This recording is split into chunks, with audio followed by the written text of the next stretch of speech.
Tudo certo? Bom, tudo certo obviamente não tá, né? Nós estamos num período de mudanças na nossa vida cotidiana, né? Não estamos conseguindo fazer aulas presenciais em função do coronavírus, da quarentena. Espero que estejam todos e todas se cuidando, né? É um período que vai exigir certos sacrifícios, vai exigir a gente mudar hábitos, mas a história está aí para comprovar que a humanidade sempre soube sair melhor das crises, né, que nós enfrentamos. Essa que está latindo é a minha cachorra Dara. Eu tô de quarentena na casa da minha mãe, né, no interior do estado. E a primeira aula que nós teríamos de história vai ser gravada então por vídeo e ela é a aula de história pré-literária, certo? Meu nome é Felipe Guevara, eu acredito que eu não consegui encontrar todos e todas que vão receber esse vídeo, né? Nas turmas da noite e nas turmas da tarde de Gravataí eu não consegui, né, dar a primeira aula. A Dara está muito agitada, latindo, mas não tem problema. Qualquer dúvida vocês podem me seguir nas redes sociais, tá? Que tá o meu Instagram, que é a rede social que eu mais uso. E para começar então, né? O conceito de pré-história, ele já é um pouco contestado e ele é, de certa forma, problemático. Nós vamos entender um pouco por que antes de entrar na evolução do gênero humano propriamente dito, tá? Primeira pergunta que a gente tem que se fazer é se a evolução dos tempos históricos produz única e necessariamente progresso, né? O andar dos tempos históricos produz progresso? Ele é igual ao quê, né? Pensar que hoje nós somos mais evoluídos que um Homo erectus que vivia 2 milhões de anos atrás é algo assertivo? É algo que a gente pode afirmar? Não, né? A evolução humana, como a evolução das espécies como um todo, ela é igual à mudança, né? Estar adaptado ou não ao seu tempo histórico, sim, né? É o equivalente a gente dizer que houve mudança, certo? O termo pré-história, então, que deve ser então contestado e deve haver uma reflexão sobre ele, ele inicia no século XIX, ele é criado no século XIX no contexto da própria consolidação da disciplina história, né? Essa imagem aqui todo mundo já deve ter visto algum dia na vida. Deixa eu pegar a Dara aqui que ela quer aparecer, ó. Não quer, Dara? Não quer aparecer? Vem cá, vem cá. Essa é a Dara, tá? Que tava latindo. Dá oi pra câmera, dá oi pros meus alunos. E assim, tá? Essa imagem, por exemplo, ela personifica o que a ideia de pré-história quer representar, tá? O que a gente vê aqui? A gente vê uma ideia linear, a gente vê uma ideia de critério, tá? A palavra pré-história estabelece um critério evolutivo de ranqueamento, onde necessariamente haveriam humanos que estariam na história e humanos que não estariam na história. E esse critério divisor, por sua vez, está relacionado com a escrita, tá? Só que pensa só, no século XIX ainda haviam sociedades humanas que não dominavam a escrita ou não tinham a necessidade de existir com a existência dela, certo? E isso pôde ser usado como argumento político de sociedades europeias, por exemplo, que já exerciam livre domínio da escrita, a sociedades africanas ou asiáticas que não detinham a escrita, tampouco o Estado. Ah, isso não quer dizer que elas eram inferiores ou superiores às sociedades europeias. Esse referencial varia de acordo com o observador, como a gente vê na física, né? Ou seja, essa ideia é uma ideia evolucionista, é uma ideia que parte do pressuposto que existiam sociedades superiores ou inferiores, e é uma ideia, portanto, que não é válida do ponto de vista da própria ciência, né? Como já foi dito, evolução é igual a mudança. Alguém ter a escrita ou alguém não ter a escrita do ponto de vista biológico, do ponto de vista da história, não quer dizer que é menos ou mais evoluído, né? Ou, por exemplo, né, se a gente pegar o século XVI, 1500, séculos dos descobrimentos, quer dizer então que os europeus que chegaram nas Américas, eles eram humanos e os indígenas, algumas tribos indígenas não detinham o conhecimento da escrita, não eram humanos, né? Eram menos evoluídos ou mais evoluídos. Tá? É algo então extremamente relativo que deve ser problematizado. Portanto, né, outra preconcepção que a gente tem de pré-história também deve ser problematizada. Né? A evolução humana ela não é algo pré-definido, ela não é algo que foi uma evolução consciente saindo do chimpanzé, nosso primo muito distante, chegando até o Homo sapiens, né? Como essa imagem direcionada quer tentar nos convencer. Não, ela foi, né, algo extremamente aleatório, né? Como a gente pode ver aqui, né? Outra visão muitas vezes errada que a gente tem, né? De que não existiram espécies humanas coexistindo, não é verdadeira, né? Há 100 mil anos atrás, por exemplo, nós temos arqueologicamente comprovado que existiam 6 tipos de humanos diferentes, né? Ou seja, nós, hoje em dia, Homo sapiens, somos uma exceção. Né? É a primeira vez desde que uma chimpanzé teve 2 filhotes, um deles é a nossa avó, né, mais distante, outro deles é nosso primo, que há apenas uma espécie humana existindo na Terra, certo? Então, assim, vejam que há convivência entre espécies, que é algo extremamente aleatório, que é um grande acaso vocês estarem do outro lado da tela ouvindo essa aula, tá? Aqui mais uma imagem. Então a gente entende por pré-história todo o período que compreende a evolução biológica do homem ao mesmo tempo do seu início da cultura humana. Em pré-história, nessa definição clássica, não há estado, não há escrita. Tá? A gente vai usar, ao menos por termos de periodização, embora já tivemos feito a crítica conceitual, essa ideia. Tá? E como a gente divide 7 milhões de anos de vida humana, né? A gente divide em ferramentas, em tecnologia, em paleolítico, que significa pedra antiga ou pedra lascada, e neolítico, pedra polida ou pedra nova. Dentro do período, né, que compreende mais anos, o paleolítico, período mais longo, a gente vai fazer ainda uma divisão que diz respeito, tá, ao domínio do fogo, e o período anterior ao domínio do fogo nós vamos entender melhor por quê, tá? Mas desde já é importante a gente fazer uma rápida observação, certo? 99% do nosso DNA é igual ao do macaco. Exatamente, 99% do nosso DNA é igual ao do chimpanzé, certo? Então, a nossa distância fisiológica, inclusive psicológica, ao do chimpanzé, em termos, né, de proporção, não é tão distante assim, por estranho que pareça. Né? E nós começamos, então, a nos distanciar desses nossos primos distantes, né, a partir do bipedalismo. O bipedalismo, como meio de locomoção, ele vai moldar muito o nosso corpo, ele vai moldar muito a maneira como nossos ancestrais distantes viviam, certo? Primeiro, né, há 7, 6 milhões de anos atrás, iniciou-se uma nova era do gelo que promoveu uma corrida pela sobrevivência, né? Na África, berço da humanidade, tá? As savanas começaram a aparecer, ao passo que as florestas mais úmidas começaram a secar, né? Então, tu ficar em pé para alcançar uma fruta mais distante, uma fruta mais suculenta, uma fruta que geraria mais oportunidade de sobrevivência, né? Evolução é igual a adaptação, sobrevivência e reprodução. O mais adaptado sempre evoluirá, sempre conseguirá perpetuar os seus genes, vai mutar, né? Enfim. Andar, então, de um pequeno bosque para outro também começou a ser uma vantagem evolutiva na medida em que as florestas úmidas secam, as savanas aparecem. Beleza?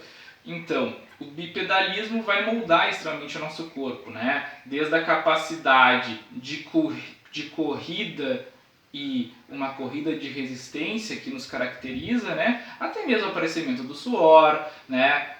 Se a gente não caminha sobre 4 patas, nós vamos ter uma liberdade muscular para o uso das mãos, né? Para quem não sabe, 25% dos ossos do nosso corpo se encontram nas mãos, beleza? Né? Ou seja, o bipedalismo ele vai nos dar uma grande oportunidade evolutiva, vamos assim dizer, né? Inclusive a capacidade de mandar mais energia para o nosso cérebro, né? Afinal, a gente está liberando musculatura, está liberando circulação de sangue, enfim. A gente define o gênero Homo, então, o primeiro humanoide que vai aparecer, com a capacidade de fabricar ferramentas, certo?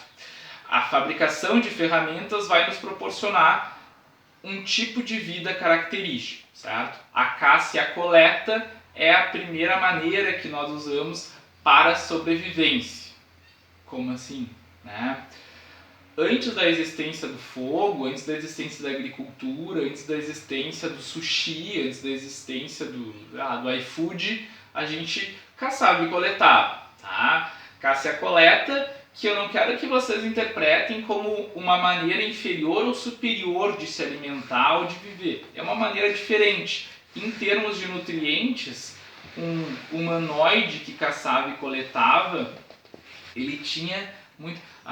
quem está gravando esse vídeo, né, é a câmera, minha mãe, né, Dona Helena, minha produtora, então talvez tenha algum tremelique, né, ela já está com 142 anos, então começa a tremer um pouco a câmera, normal para a idade. Não, tô brincando, né, ela só tem 94, não, tô brincando, mãe, é um pouquinho mais nova, tá nos ajudando aí. A caça-coleta, então, ela vai gerar uma dieta bem variada, inclusive, como eu estava dizendo, um humano caçador e coletor, ele tem uma dieta mais nutritiva do que um humano agricultor de 10 mil anos atrás.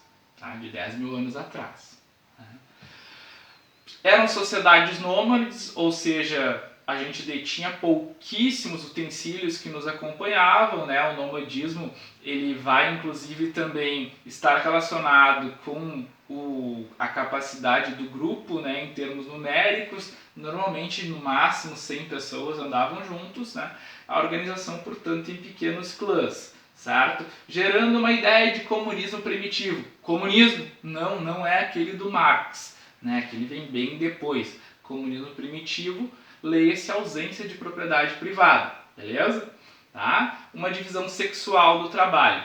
Como assim, senhor? Sexual do trabalho?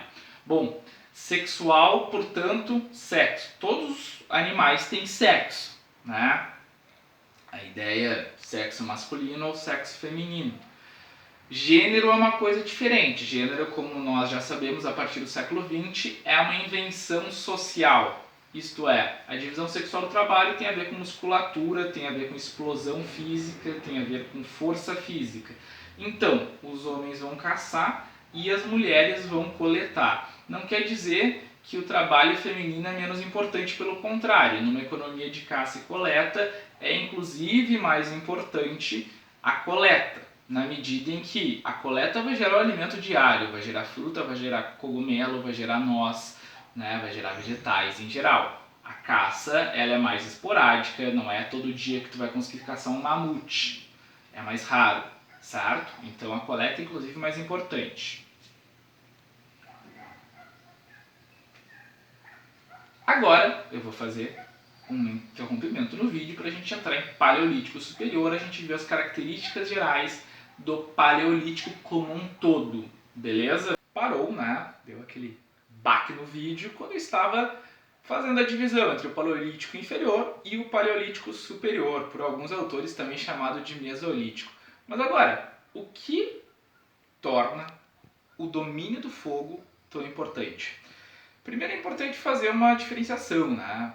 Não é que antes não existia o fogo. O fogo sempre existiu, né? Desde que o planeta Terra é o planeta Terra. Agora, o que então diferencia uma fase da evolução humana é o domínio do fogo. O domínio do fogo é um diferencial e tanto. Quais ganhos evolutivos a gente tem com isso? O primeiro, e talvez um dos mais importantes, é o ato de cozinhar. Sim, aquilo que talvez nem todos e todas consigam fazer muito bem, né? E algumas pessoas, como essa pessoa que está gravando, vulgo minha mãe, faz muito bem cozinhar, né? Também, além de outras tantas coisas que ela faz bem, né? Me fez, por exemplo, né?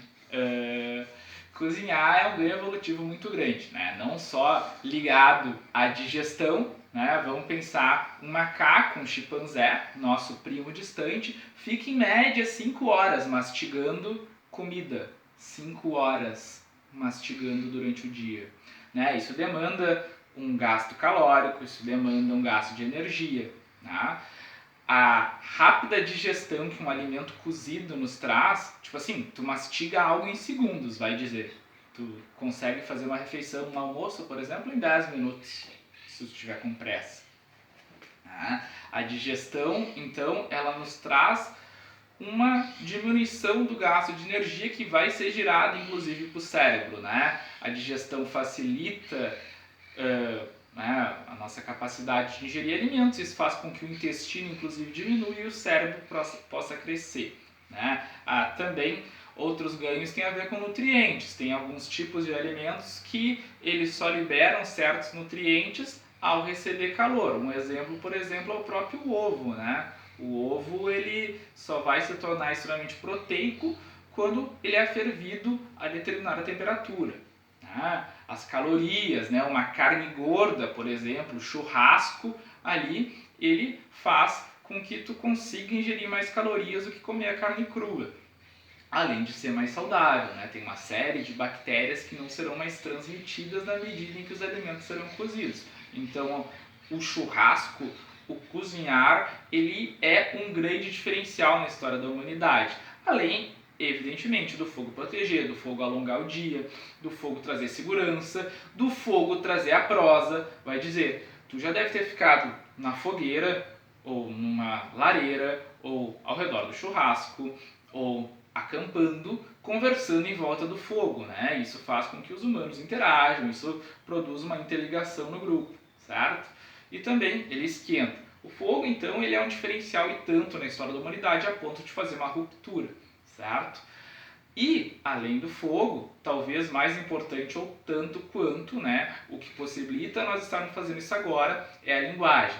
Mas não a linguagem pura e simplesmente, né? Todos os animais têm algum tipo de comunicação. Um chimpanzé consegue se comunicar, um cachorro consegue se comunicar, né? E os humanos conseguem se comunicar. Agora, a linguagem só nós temos, né? A linguagem entende-se como a capacidade de trocar informações complexas. Que informações complexas são essas e por que elas são importantes? Só nós humanos temos a capacidade de produzir a ideia, o mito, a ficção. Isso nos traz a capacidade de cooperar em equipe. O que é cooperar em equipe, gente? Imagina só, um grupo de chimpanzés consegue conviver em harmonia em até 100 chimpanzés. Agora, imagina botar 80 mil chimpanzés dentro do Maracanã, o pandemônio que não iria ser. Nós fazemos isso com uma relativa frequência, né? Claro, é um pouco mais tumultuado quando grandes grupos humanos se reúnem, mas a nossa capacidade de cooperação, ela é magnífica. Imagina só, tá? O nível de interação que existe entre um humanoide há mais ou menos 30 mil anos atrás fabricar, uma pedra polida, uma pedra lascada, e a nossa capacidade de cooperação hoje em dia para fazer uma ogiva nuclear. O que envolve a linguagem, a comunicação, a cooperação humana entre retirar o urânio da Terra até o físico nuclear que vai desenvolver uma linguagem científica para ser produzido essa ogiva. Ou seja, a nossa linguagem, essa capacidade, a ideia, né? O que é ideia? É aquilo que tu cria, né? E que não existe no mundo material. Religião, né? Direitos humanos, são ideias. E que fazem com que as pessoas cooperem sem nem mesmo se conhecer. Né? Durante a campanha de um candidato, por exemplo, pessoas que não se conhecem fazem campanha, fazem trabalho para que um candidato seja eleito. O que as une é uma ideia, traz confiança, traz cooperação, traz sobrevivência humana. Né? A linguagem, portanto, é o nosso grande diferencial de todos os outros animais e foi o que fez a gente dominar o mundo. Né? Provavelmente numa luta 1 a 1, um humano contra um chimpanzé, né? Um Homo sapiens contra um Homo neandertal, né? Um primo um pouco mais antigo nosso, o Neandertal quebraria o humano na porrada, né? Mas em grandes grupos, o Homo sapiens se distingue de todos os anteriores pela essa capacidade de cooperação. Tá? Dentro disso, a gente pode inclusive elencar a arte rupestre, né? A arte rupestre, que todo mundo já ouviu falar algum dia na vida, aquele desenho, aquela pichação dentro de montanhas, né? Mas também a escultura. A arte rupestre, ela demonstra que os humanos já têm a capacidade de criar cultura, de materializar ideias, inclusive, né? Esse aqui é um clássico da pré-história, né? A Vênus de Willendorf, e é interessante a gente notar o ideal de beleza que é contido nessa arte. Toda estética, todo ideal de beleza, ele corresponde aos valores de seu tempo. Aqui a gente tem uma Vênus, então, né? Uma mulher, né? Que está sendo retratada da seguinte forma. Vamos observar a imagem, né? O que significa ter um quadril largo e o que significa ter uma grande vagina, né? Seios fartos, né? Ter uma grande barriga, né? Significa a capacidade de gerar filhos, né? Um quadril largo, o parto vai ser mais facilitado, né? Uma grande vagina, seios fartos, ela é fértil, fertilidade, né? Agora voltemos aqui para o quadro, né? O que representa esse ideal de beleza? Né? Ideal de beleza do equilíbrio, da anatomia, do humanismo, né? Não é à toa, é um quadro do Botticelli de 1468, né? Do período do Renascimento, ou seja, o valor estético é outro, né? Ele muda de acordo com os tempos. E o que representa essa mulher aqui? Gisele Bündchen, né? Conhecida por todos. A Gisele Bündchen representa um modelo de beleza inalcançável. Ninguém com uma vida que trabalhe 8 horas por dia, pegue 2 horas de locomoção, consegue cuidar do corpo dessa maneira permanentemente. Ser magra, ter cabelos ondulados, uma boca, né, braços torneados, beira a perfeição. E por que então é um modelo de beleza valorizado na nossa geração? Porque ele produz o consumo. Bom, se eu não tenho como me transformar na Gisele Bündchen, malhando, fazendo dieta, cuidando do meu... Eu vou comprar, eu vou consumir, eu vou usar as roupas dela, eu vou comprar produtos de cabelo que tornem meu cabelo mais próximo ao dela, como a propaganda mostra, ou seja, uma estética inalcançável para 99% da humanidade. Beleza? Então cada estética muda de um tempo para tempo, de acordo com os valores humanos, só uma brincadeirinha aí. E vamos seguir no nosso paleolítico superior. Tá? Também interessante pensar, né? O aumento do nosso cérebro a partir do churrasco, a partir da linguagem, ele produz um tipo de parto diferente. Né? O parto humano é um dos partos mais curiosos que existem, porque nós nascemos praticamente, tá, não prontos. Né? A gente não consegue andar, a gente não consegue falar, a gente não tem, inclusive, nossos sinais vitais completamente, né, concluídos, vamos assim dizer. Ou seja, nós precisamos ser cuidados até os 8, 10 anos e ainda demora mais uns 6, 8 anos, né, para atingir uma maturidade. Porque adolescente é tudo mangolão, né? Mas falando sério agora, né? Quem vai cuidar desses humanos recém-nascidos se na medida da sobrevivência as fêmeas e os machos têm que coletar e têm que caçar? Os avós, né? O tanto avó quanto vô, eles são fundamentais para a evolução da humanidade. Talvez muitos de vocês tenham sido criados pelos avós. Na pré-história não era diferente. Né? As avós, principalmente, eram grandes responsáveis pela manutenção da vida humana, enquanto as mães e os pais, né, caçavam e coletavam. Né? Olha que interessante esse mecanismo cultural que se mantém de geração para geração. Né? E isso tudo, galera, a gente classifica como uma grande revolução cognitiva no pensamento humano. Beleza? A revolução cognitiva, né, que é talvez a grande revolução da história da humanidade, né? Ela que nos proporcionou isso aqui. E bom, Aí a gente passa para a parte final da nossa aula, que é o famoso Neolítico, a pedra polida. E aí a gente entra na segunda grande revolução. E de novo, gente, o andar dos tempos históricos não produz única e necessariamente progresso, produz mudança. Não quer dizer que a agricultura ela significa uma melhora individual na vida dos humanos, né? Vamos parar para pensar assim, o que é agricultura e o que é a caça e coleta? Em termos de dieta, caça e coleta é melhor.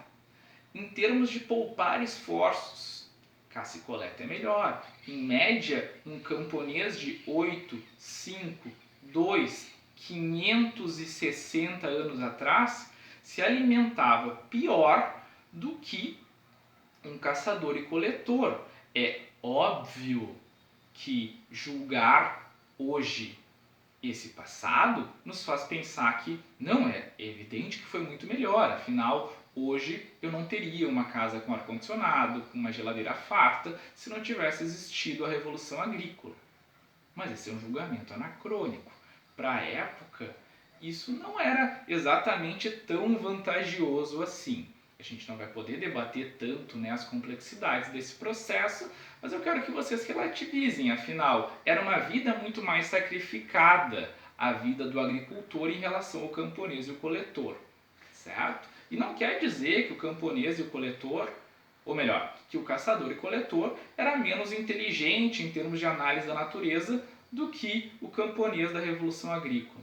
Não, ambos conheciam a natureza muito bem, a diferença foi na escolha do modo de viver, tá? O que vai gerar um sedentarismo, evidentemente, né? As pessoas plantando, as pessoas entendendo como a agricultura funciona, vai fazer com que ela se fixe em um determinado lugar, normalmente próximo aos rios, onde existia uma umidade, né? Um humus gerado pelas cheias e vazantes desses riachos, rios, lagos, enfim, normalmente localizados no chifre africano e no Oriente Médio, na região do Crescente Fértil, tema da nossa próxima aula.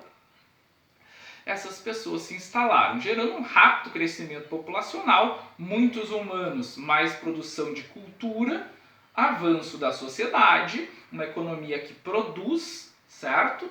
Que também vai gerar a domesticação dos animais, né? Esses animais domésticos, com exceção do cachorrinho e da cachorrinha, que a gente não come, talvez sejam os grandes atingidos para essa domesticação dos animais, né? Para um debate mais aprofundado sobre isso, é interessante a gente ver como funciona a indústria dos alimentos. Eu estava falando então da relativização que deve ser feita, né? E de todas as características gerais do Neolítico. A gente viu então toda a evolução biológica humana. E a gente viu que ela é repleta de aleatoriedades, competição, adaptação, e que a gente não pode classificar esse período como pré-histórico. Afinal, a história estuda a cultura humana, o que o humano faz, o que o humano pensa, como nós nos organizamos. E não deve ser dispensado, né, um período tão grandioso e tão importante para a gente entender, né, o que nós somos hoje, inclusive. E bom, a revolução agrícola, né, essa revolução que eu tratei de evidenciar, né, ela não traz ganhos exatamente individuais, né? A revolução agrícola, como eu acabei de dizer, ela traz vários prejuízos, inclusive físicos, né? O número de humanos com hérnia de disco nos primeiros anos de revolução agrícola é muito grande, né? Só que ela produz um ganho em termos populacionais excepcional, né? Afinal, após a revolução agrícola, nós temos a revolução urbana. Ai, Sor, mas então eu queria viver mais de boas, eu queria viver de caça e coleta, por que eles não voltaram atrás? Não era muito melhor um modo de viver onde que tu não precisava se preocupar tanto e tu trabalhava só 2, 3 horas por dia e já estava liberado? Sim, era, mas o modo da caça e coleta, ele só é sustentável, ele só é possível em pequenos grupos de 100 pessoas. A revolução urbana vai trazer grandes assentamentos urbanos, que nos seus primeiros anos já terão cidades com mais de 1000 pessoas morando, e os primeiros grandes reinos da Antiguidade Oriental, nosso próximo período estudado, ele já compreende 1 milhão de pessoas. É insustentável 1 milhão de pessoas viver de caça e coleta. Beleza? Bom, então, para finalizar nossa aula de pré-história, a Revolução Urbana, né, as primeiras cidades, vão então trazer novidades na organização das sociedades humanas, né, como a proteção, né, como a exogamia, isto é, dentro de uma cidade eu conheço pessoas que não são do meu meio social, eu vou fazer alianças com pessoas de outras cidades, normalmente através do casamento, né, a metalurgia, né, o tear, a olaria, a partir de uma melhor compreensão de como funciona o fogo, como funciona a agricultura. Detalhe importante, né?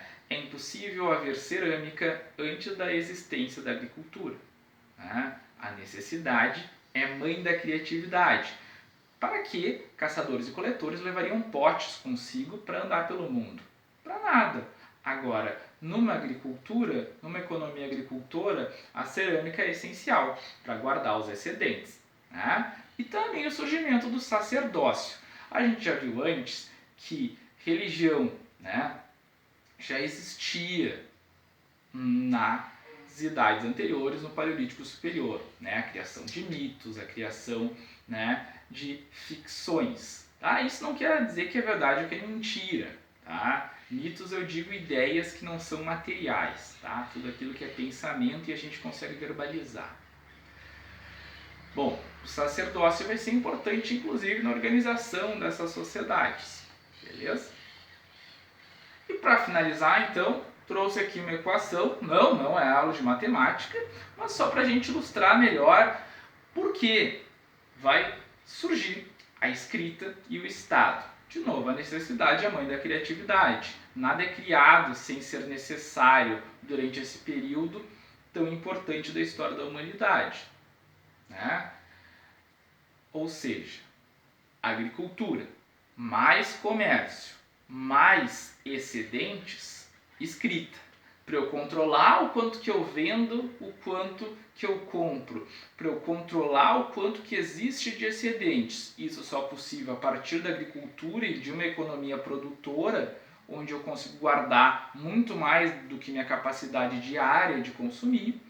Eu vou ter que controlar isso e deixar escrito. Afinal, eu não vou lembrar de tudo que aconteceu há 3, 6, 9 meses atrás.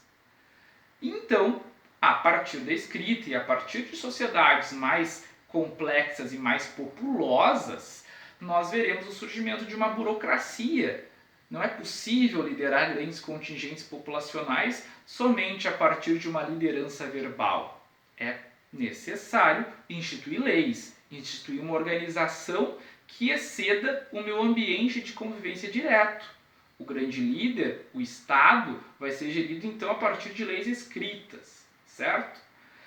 A proteção, né? A agricultura vai trazer necessidade de grupos populacionais se protegerem uns dos outros. Afinal, um roubo poderia gerar, né, o desaparecimento de determinada sociedade, na medida em que tudo que ela guardava era o que ela consumiria nos próximos tempos. E por fim, o comércio, né? O Estado também vai estar relacionado com a capacidade de um grupo conseguir ser comerciante ou não. Hoje a gente consegue observar isso com muita clareza, né? Vai fazer com que o Estado surja. Portanto, né, esses dois mecanismos tão essenciais para a nossa vida em sociedade, eles só foram criados a partir de muito, mas muito tempo de evolução humana. Né? E só foram criados a partir de uma mudança no nosso tipo de reproduzir a vida, a partir da agricultura, a partir do nomadismo. Nós veremos então que a partir desse momento nós entraremos em períodos da história da humanidade onde que já é possível, a gente ver como a sociedade se organizava de uma maneira mais nítida, isto é, a partir da leitura de fontes escritas. Né? A pré-história é um período onde a gente ainda conta com mais vigor com outras disciplinas, como a biologia, como a química, como a física, como a anatomia, como a arqueologia. Agora a gente vai entrar mais especificamente na análise histórica das sociedades humanas. Espero que tenham gostado, queridos. Essa é a primeira aula de pré-história. É claro que é um resumo, né? Normalmente essa aula ela acontece com mais tempo, mas como são videoaulas, como é um período para vocês não perderem o pique, eu acho que já tem um grande valor de ajuda, certo? Se cuidem, por enquanto fiquem em casa, tá? A gente vai se falando e até a próxima aula.